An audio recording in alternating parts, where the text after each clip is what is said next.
Why do dogs and so many other mammals smell each other?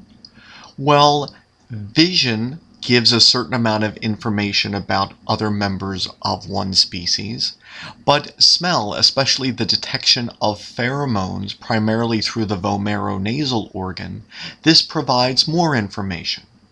And so there would be different pheromonal cues given by female dogs and by male dogs. And dogs respond, their hormones will change when they are in the presence of the sweat of males or females.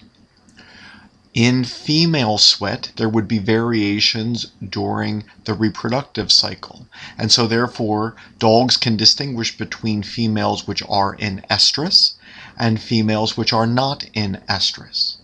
We know in humans, women who live together often find their menstrual cycles come in sync, and this is mediated through pheromones which vary over the course of the menstrual cycle.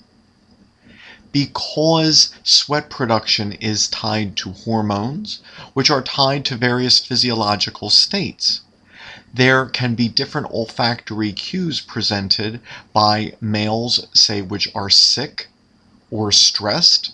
This can change the pheromones produced.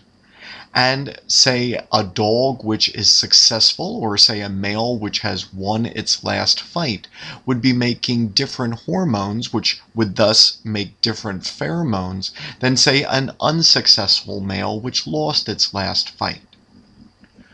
Also, a number of mammals, ranging from mice to humans, can distinguish between the pheromones produced by individuals with differing cellular ID badges, or MHC proteins.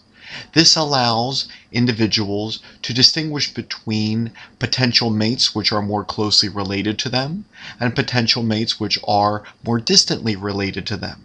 In humans, we notice we often prefer the olfactory sense of those whose MHC compounds are less like us.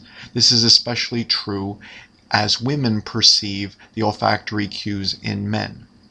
This, if anything, would decrease the risk of inbreeding because one would be less attracted to those to whom one was more closely related. And so olfaction gives a number of cues which vision doesn't, especially the perception of pheromones, which are primarily detected in the vomeronasal organ.